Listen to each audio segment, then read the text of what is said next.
Bismillahirrahmanirrahim. Assalamualaikum warahmatullahi wabarakatuh. Waalaikumsalam.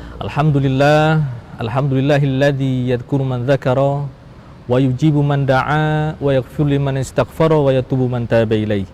Asyhadu an la ilaha illallah wahdahu la syarikalah wa asyhadu anna Muhammadan abduhu wa rasuluh. Amma ba'd. Adik-adik peserta kajian Ahad Subuh yang berbahagia, para permisa dimanapun berada, puji syukur kepada Allah Subhanahu wa Ta'ala. Pada siang hari ini kita masih bisa berjumpa dalam kondisi sehat walafiat untuk menambah ilmu dan menambah amal ibadah kita. Salawat dan salam tak lupa kita aturkan kepada junjungan Nabi besar Muhammad SAW, Nabi yang telah menunjukkan kepada kita semua jalan iman dan Islam. Adik-adik peserta KAS yang berbahagia, pada siang hari ini kita akan membahas tema tentang melindungi diri dari penyakit. Tema ini sangat menarik di tengah kondisi kita yang saat ini secara dunia sedang dilanda pandemi. Dan sudah bersama kita sekarang Dr. Tantowi Jauhari. Beliau dari Prodi Kedokteran Universitas Muhammadiyah Malang. Beliau sekarang juga secara struktural sedang menjabat sebagai Wakil Direktur Pelayanan Medis Rumah Sakit Universitas Muhammadiyah Malang. Adik-adik yang berbahagia, dalam hadis itu disampaikan qala Rasulullah sallallahu alaihi wasallam, al-mu'min al-qawi khairun wa ahabbu ilallah minal mu'min ad-dhaif.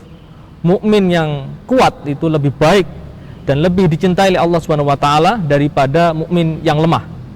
Jadi tema kita kali ini sangat pas sekali, bagaimana memperkuat diri kita. Dan langsung saja saya persilahkan kepada Dr. Tantowi, silakan, monggo. Oke, terima kasih Pak Rifai. Untuk adik-adik semua, bismillahirrahmanirrahim. Assalamualaikum warahmatullahi wabarakatuh. Asyhadu an la ilaha illallah, asyhadu anna Muhammad Rasulullah. Allahumma sholli ala Muhammad wa ali Muhammad. Rabbi shrah li sadri wa yassir li amri wahlul 'uqdatam min lisani yafqahu qauli.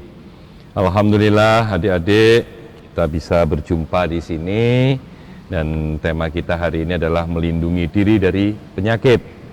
Jadi maksudnya apa dari cerita ini adalah bagaimana kita berbagai upaya untuk dapat mencegah dan melindungi diri dari penyakit.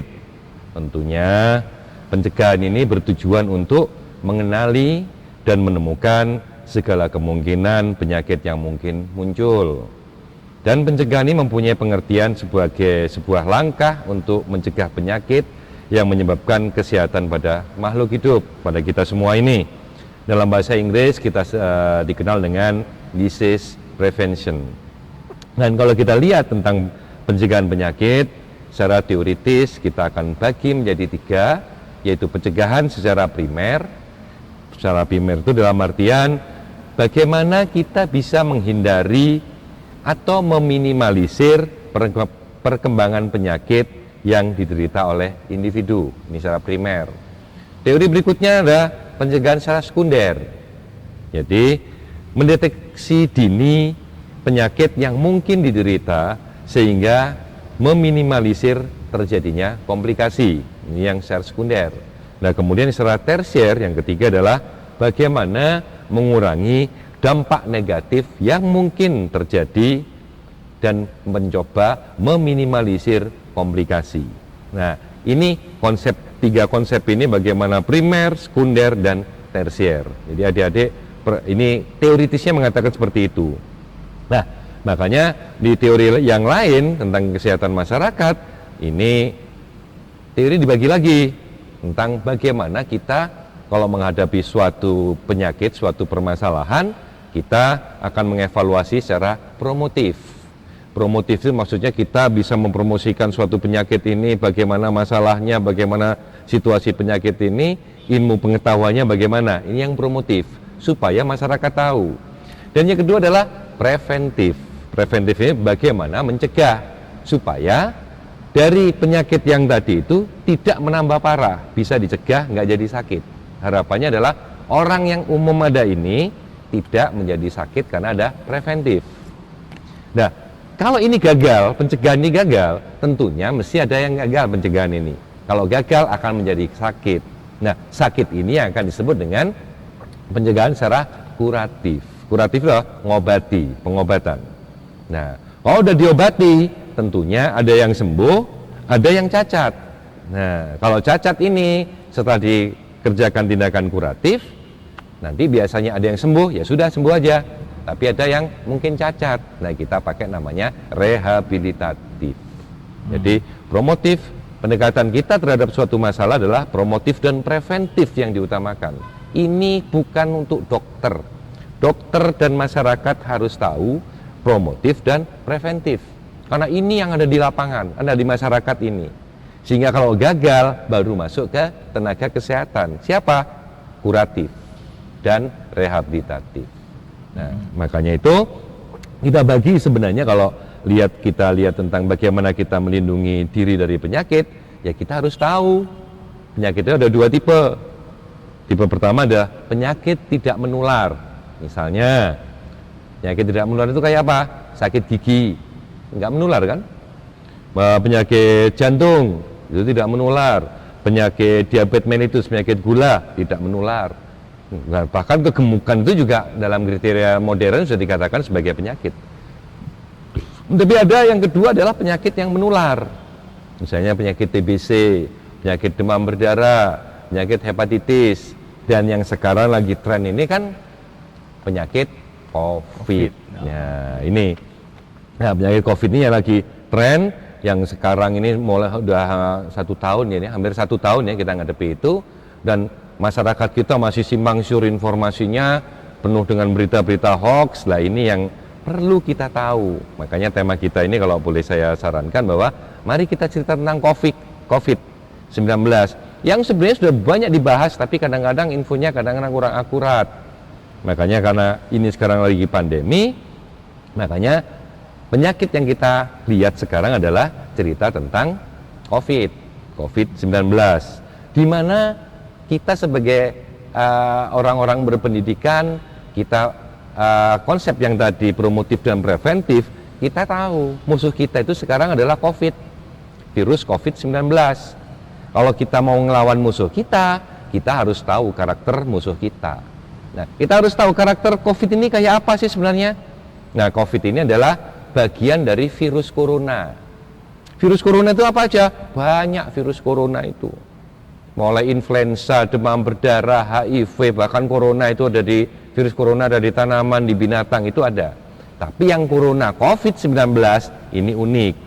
Sehingga makanya ada tes, kemudian ada yang reaktif, ada yang positif. Itu belum tentu COVID-19, jangan-jangan coronanya yang terambil. Lah, data yang dulu ketika terjadi reaktif, itu masyarakat sudah gelisah, bingung dan sebagainya karena ilmu pengetahuannya kurang. Dan virus COVID-19 ini sebenarnya karakternya sangat-sangat rapuh. Ini virus ini makhluk hidup apa tidak sih? Virus ini adalah makhluk setengah hidup. Jadi dia bukan makhluk hidup, makhluk setengah hidup. Karena yang dikeluarkan ini adalah RNA-nya, tipenya RNA. Bukan DNA. Kalau DNA adalah blueprint kehidupan. Tapi kalau RNA adalah separuh dari DNA. Mereka melayang-layang, hidup apa tidak? Tidak. Tapi kalau dia berhasil masuk ke dalam tubuh kita, dia akan bergabung dengan DNA kita. Ini yang akan memperbanyak diri sehingga membuat DNA kita memberikan sinyal yang salah. Nah, ini yang ditakutkan. Jadi sebenarnya ini makhluk hidup apa enggak? Tidak. Virus ini kalau saya sebut ya makhluk setengah hidup. Karena kalau berhenti di tackle di ini nggak ada masalah. Tapi jangan sampai dia masuk ke tubuh kita dan kemudian dia memperbanyak diri. Ini ketika dia memperbanyak diri, dia akan membuat kode-kode DNA dalam tubuh kita, memberikan sinyal-sinyal. Karena sinyal yang utama COVID-19 itu hampir sama dengan SARS yang berapa tahun yang lalu, menyerangnya lebih dominan ke pernafasan. Nah, dan virus ini sangat rentan sekali. Virus ini sebenarnya akan mati dalam suhu 56 derajat Celcius selama 15 menit. Dan kemudian penularannya gimana? Penularannya jangan sampai masuk ke dalam tubuh kita. Masuknya lewat mana? lewat mukosa mata, hidung, mulut. Ini yang akan bisa masuk ke tubuh kita. Makanya kita disarankan apa? Pakai kacamata, pakai masker. Itu kan untuk mengurangi penularan secara droplet ya, mengurangi bagaimana virus ini supaya nggak masuk ke tubuh kita. Loh, kenapa tangan kita disuruh cuci? Karena tangan kita ini suka kalau bersalaman sama orang, nempel orang, tangan kita suka ngucek, ngopel, ngambil ini. Nah, ini yang kadang-kadang bisa memasukkan virus itu ke dalam tubuh kita. Nah, makanya gejala klinis yang akan muncul apa nanti? Yang umum waktu itu adalah demam, batuk, pilek, gangguan pernafasan, sakit tenggorokan, letih, lesu, kemeng-kemeng di belakang, hilangnya penciuman, bahkan sampai diare. Nah, ini unik virus ini memang. Nah, makanya kalau kita ingin tahu apa pemeriksaannya, pemeriksaan yang paling umum adalah rapid test. Itu secara umum kita periksa secara rapid test, itu umum. Cuma rapid sekarang ada dua tipe, rapid antigen dan rapid antibody. Dulu yang pertama kali muncul adalah rapid antibody. Rapid antibody itu nanti yang data yang dikeluarkan adalah reaktif dan non reaktif. Ketika masyarakat ketemu reaktif, waduh sudah bingung semua. Duh, cara kerjanya gimana sih rapid antigen antibody itu? Andaikan ada virus corona itu masuk ke dalam tubuh kita bereaksi, reaksi itu akan masuk ke dalam darah kita, darahnya diambil, dimasukkan dalam alat tes antibody. Kalau virus kita ini bereaksi, ketangkep di situ. Makanya dikatakan reaktif. Nah, reaktif itu apa COVID-19? Tidak. Hasil beberapa literatur dan penelitian kami estimasinya kira-kira 10-20%. Jadi masyarakat ketika reaktif gitu aja, wah sudah dijauhi lingkungannya dan sebagainya, kasihan. Padahal akurasinya itu baru kira-kira 10-20%. Nah, muncul tes yang baru. Tes yang baru ini apa? Rapid antigen, antibody, antigen ya, yang terbaru antigen. Yang harganya lebih mahal lagi. Itu model apa? Model swab. Dimasukkan ke hidung, kemudian dikasih tetesan cairan, kemudian dilihat hasilnya positif atau negatif. Virus COVID belum tentu, itu corona aja. Nah, corona COVID nanti tes berikutnya yang PCR itu. Loh, caranya gimana? Cara kerjanya ditangkap di swab hidung atau swab tenggorokan. Di situ alatnya nangkep suatu protein. Proteinnya punya siapa? Corona. Kemudian ditetesi, bereaksi nggak? Kalau bereaksi, oh berarti positif ada virus corona di dalam. COVID-19 belum tentu. Tapi akurasinya kira-kira ya 30-40%, lebih tinggi akurasinya. Ya, kemudian yang paling bagus siapa? PCR, swab PCR yang diambil di hidung, kemudian diekstraksi, dimasukkan alat namanya PCR. Nah, itu yang didapat apa? Itu RNA-nya, kode dari RNA virus corona. Akurasi berapa? 98%. Nah, inilah cara-cara untuk mengevaluasi. Paling mudah, murah, meriah ya rapid. Tapi akurasinya kalau udah ketemu itu, ya kita harus PCR supaya meyakinkan. Kalau enggak, kita salah nanti. Khawatirnya adalah virus corona. Wong kena reaktif aja sudah bikin geger masyarakat. Nah, itulah yang kita perlu tahu itu. Nah, makanya nanti kalau udah ketemu itu, orangnya sakit. Ya, terpapar infeksi COVID-19. Ya, tapi ada kriteria lagi. Ada yang terpapar virus, PCR-nya positif, tapi dia nggak apa-apa.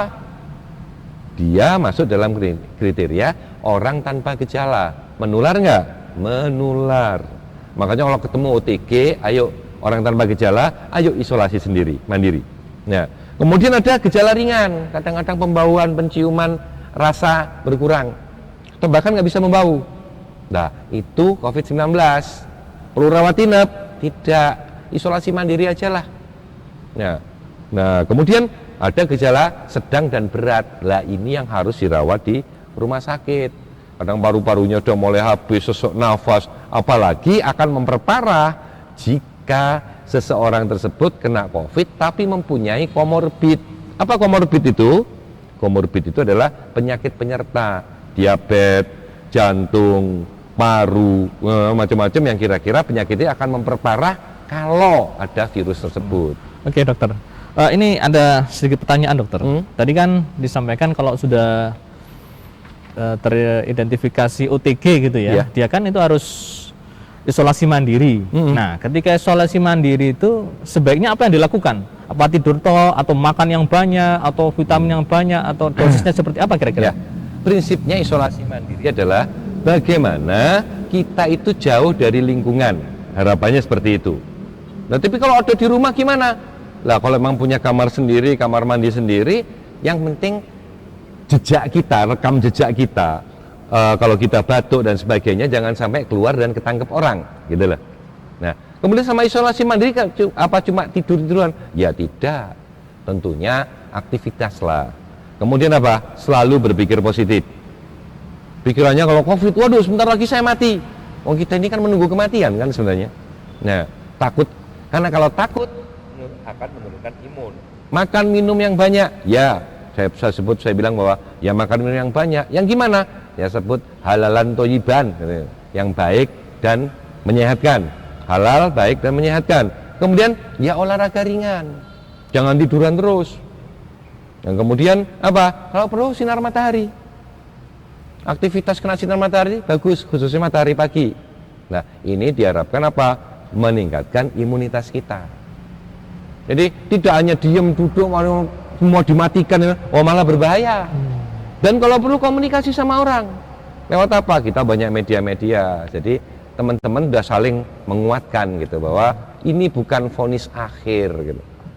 Dan akurasi komplikasi untuk COVID kematian itu kira-kira 7% ya dari kasus ya. Untuk ini kira-kira setelah isolasi, ya, tingkat kesembuhannya itu seperti apa nih? Isolasi mandiri banyak ya, kesembuhannya itu sampai 92%. Itu ceritanya kok banyak yang meninggal karena promosinya dulu diceritakan yang jelek-jelek, yang baik-baik nggak banyak diceritakan. Akurasi di Indonesia kematian kita 7%, 7,2 kalau nggak salah. Jadi 92,7% itu sembuh. Nah, ini yang bukan hal yang menarik bahwa tapi kan jarang diungkapkan gitu loh. Jadi bagaimana sembuhnya? Insya Allah banyak sembuhnya kok. Karena tipe virus ini adalah serangan virus, kesembuhannya adalah kesembuhan sendiri. Kita sebut dengan self-limiting disease. Tergantung daya tahan tubuh kita. Makanya kalau bahasa Inggrisnya self-limiting disease. Apa tipe virus? Yaitu self-limiting disease. Dia akan sembuh sendiri. Siapa yang menyembuhkan? Daya tahan tubuh kita. Kalau jenengan Pak Rifai positif COVID, sudah dinyatakan sembuh, kemudian saya ambil rapidnya, mesti reaktif. Oh, gitu. Apa yang reaktif? Imunoglobulin G-nya mesti keluar. Tapi kalau orang nggak bisa membaca itu, ngomong, waduh Pak Rifai reaktif, bahaya. Menjauh semua ya? Bukan, padahal itu bagus. Kalau imunoglobulin G-nya yang antibody itu nggak keluar, sayang sekali, jenengan udah kena virus, tapi nggak punya antinya. Tubuh sebenarnya secara normal dia akan mengeluarkan antinya. Akan melawan sendiri ya? Iya, berarti kekebalan, ada kekebalan. Bisa kena COVID nggak? Pada virus COVID yang sama, nggak mau masuk ke tempat itu. Kan nggak punya antinya. Ya. Terus ini dok, kemarin itu sempat ramai juga. Jadi penyembuhan dengan darah konsevalen dari yang sudah sembuh itu bagaimana aja? Ya, jadi penyembuhan dari darah itu berarti orang yang sudah pernah kena COVID itu pun juga diatur lagi. Kalau udah pernah hamil melahirkan nggak boleh. Karena nanti ada perubahan sistem gennya dia. Itu diambil, dia diputer, diambil cairannya, ya serumnya diambil, kemudian bisa lagi serumnya. Lah, kalau secara biomolekuler sebenarnya COVID ini akan mengaktifkan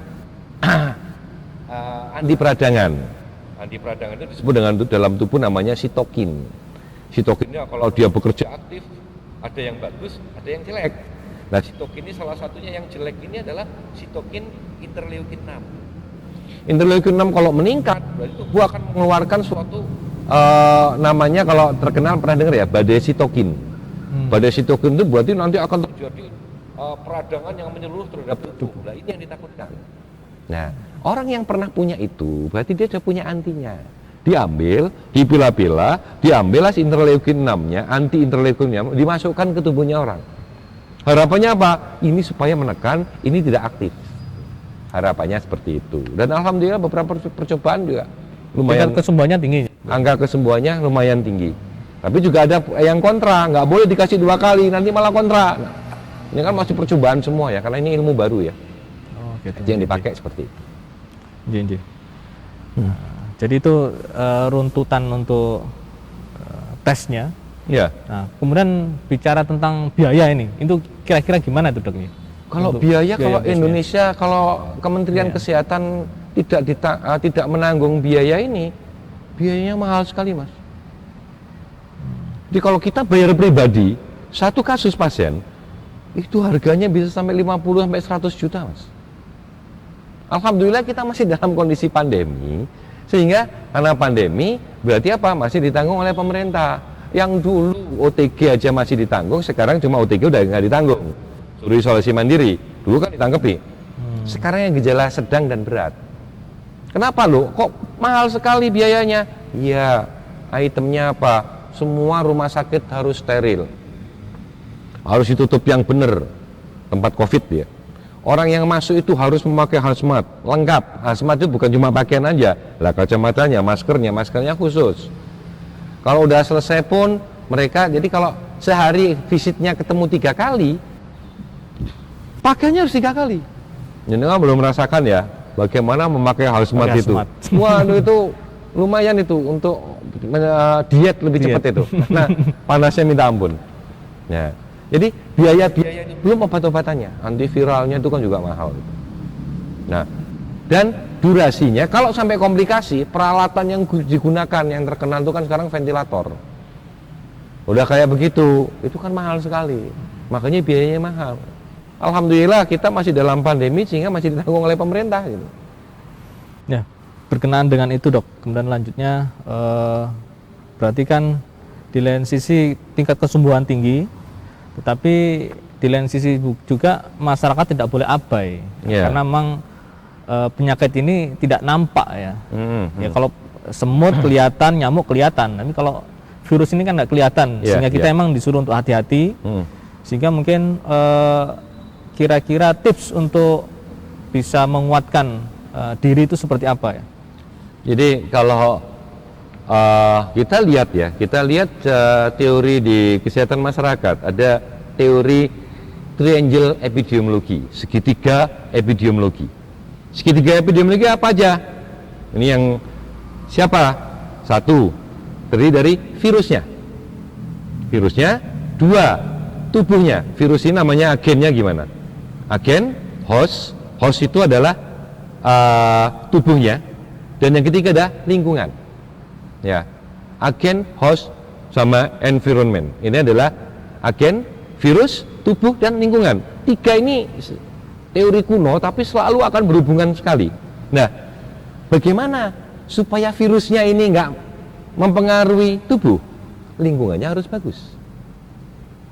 Bagaimana supaya tubuhnya jadi sehat? Ya virusnya nggak usah masuk.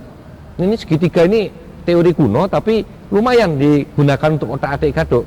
Jadi bagaimana supaya orang tidak kena virus? 1, kita harus punya perilaku yang baik. Tubuh kita harus sehat, perilaku kita harus baik, lingkungan kita harus baik.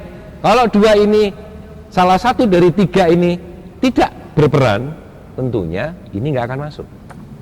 Nah, inilah cerita-cerita bagaimana upaya pencegahan efektif untuk memutuskan rantai penularan adalah dengan perubahan perilaku. Karena ini adalah cerita di masjid, ya saya tambahkan aja. Perilakunya apa?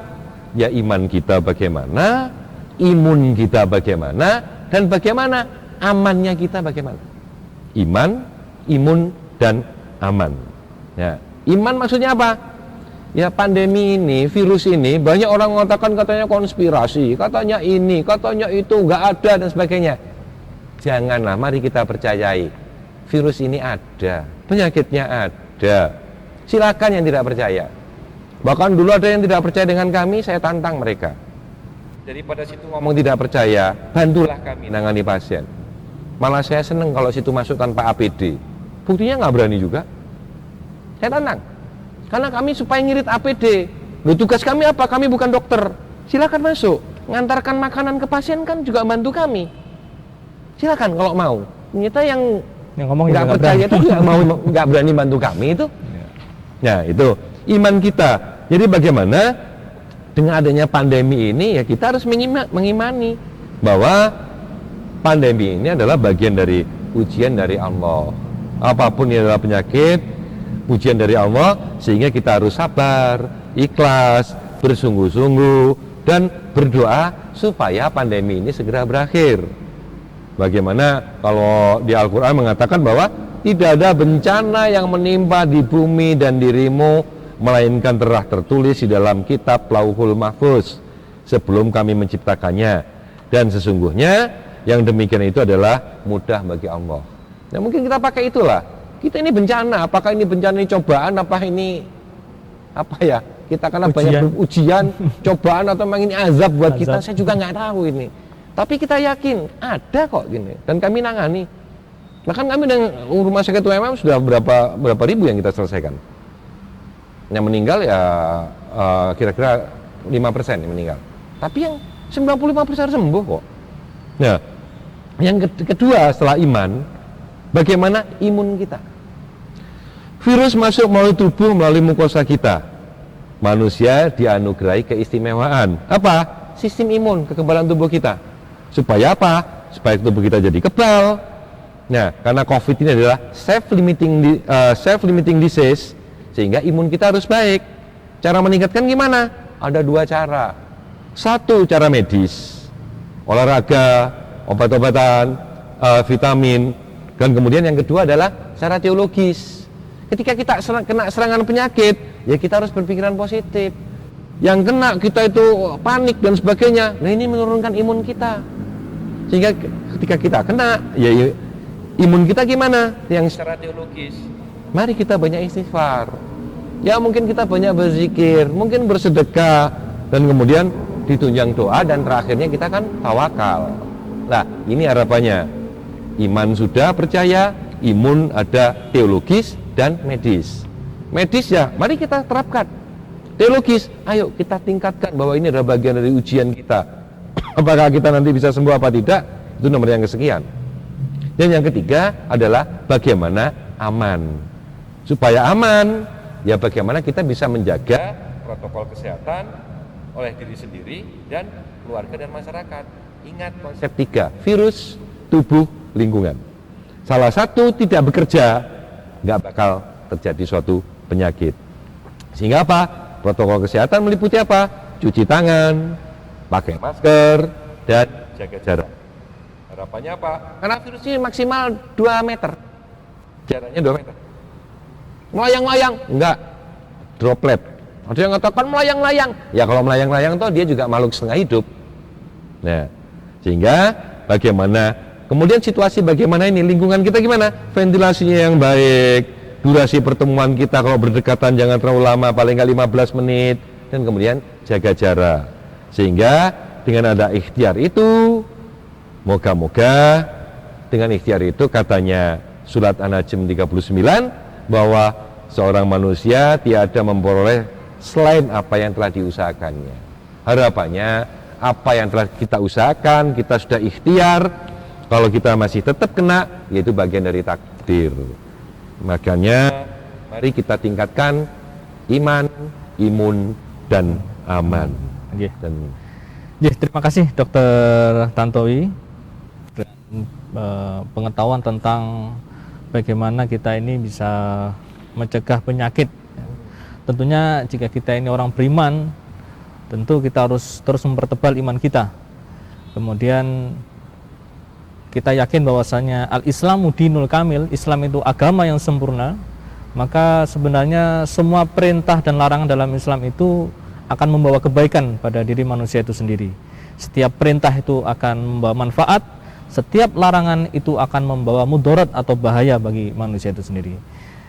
Baik adik-adik yang berbahagia, tadi telah disampaikan banyak hal oleh Dr. Tantowi. Semoga bisa bermanfaat untuk kita semua. Sekian dari kami, mohon maaf atas segala kekurangan. Terima kasih atas perhatiannya. Assalamualaikum warahmatullahi wabarakatuh. Waalaikumsalam warahmatullahi wabarakatuh.